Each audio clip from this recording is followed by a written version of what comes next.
I wasn't born in this country. I didn't grow up in any one particular religion. I have a mixed race background, and I'm gay. Growing up, I was a target. Speaking the right way, standing the right way, holding your wrist the right way. Every day was a test, and there were 1,000 ways to fail. 1,000 ways to betray yourself, to not live up to someone else's standard of what was acceptable, of what was normal. And when you failed the test, which was guaranteed, there was a price to pay. Emotional, psychological, physical. And like many of you, I paid that price. More than once, in a variety of ways. Like many of you here tonight, I grew up in what I would call survival mode. When you're in survival mode, your focus is on getting through the day in one piece. And when you're in that mode at 5, at 10, at 15, there isn't a lot of space for words like community, for words like us and we. There's only space for I and me. In fact, words like us and we not only sounded foreign to me at 5 and 10 and 15, they sounded like a lie. Because if us and we really existed, if there was really someone out there watching and listening and caring, then I would have been rescued by now.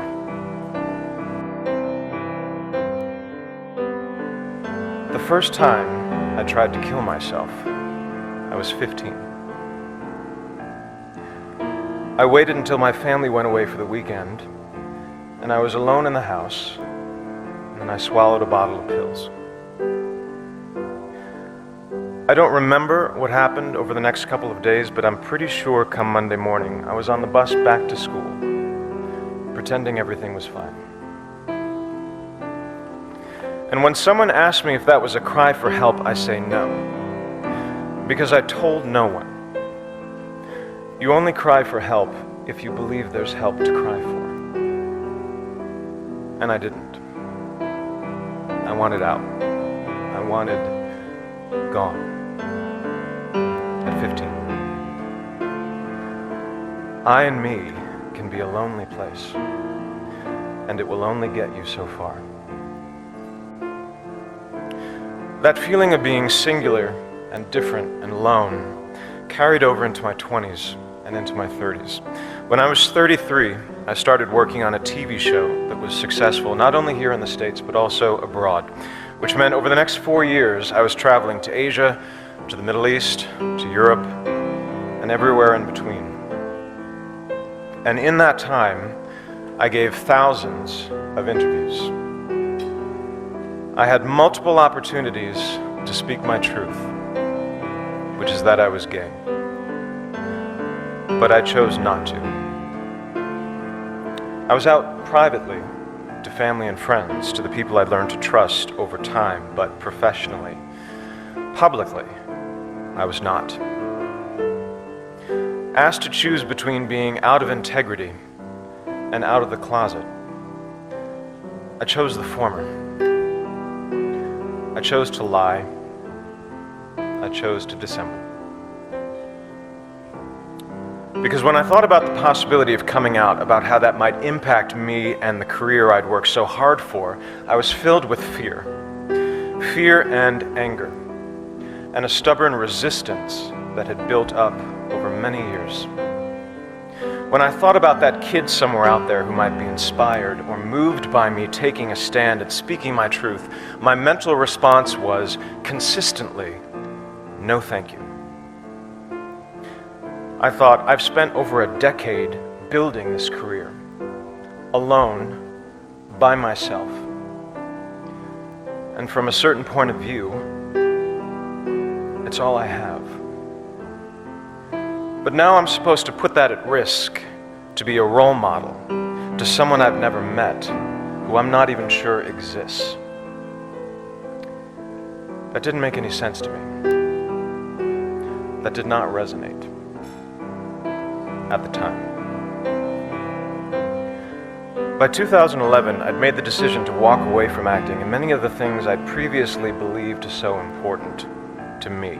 And after I'd given up the scripts and the sets which I dreamed of as a child, and the resulting attention and scrutiny which I had not dreamed of as a child, the only thing I was left with was what I had when I started. I and me. And it was not enough.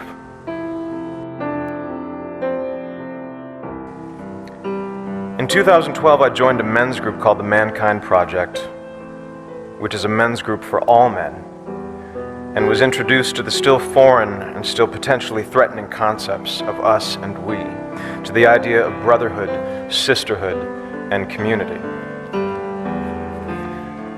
And it was via that community that I became a member and proud supporter of the Human Rights Campaign.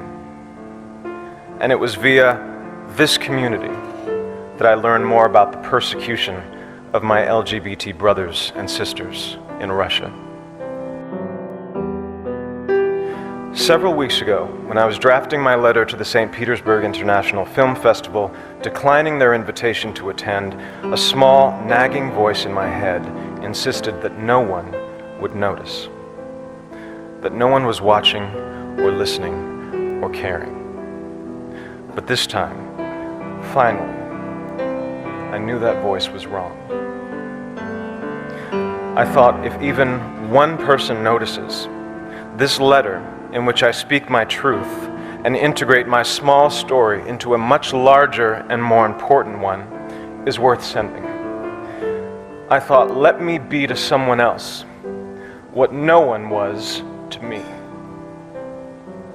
Let me send a message to that kid, maybe in America, maybe someplace far overseas, maybe somewhere deep inside, a kid who's being targeted at home or at school or in the streets, that someone is watching and listening and caring. That there is an us, that there is a we, and that kid or teenager or adult is loved. And they are not alone.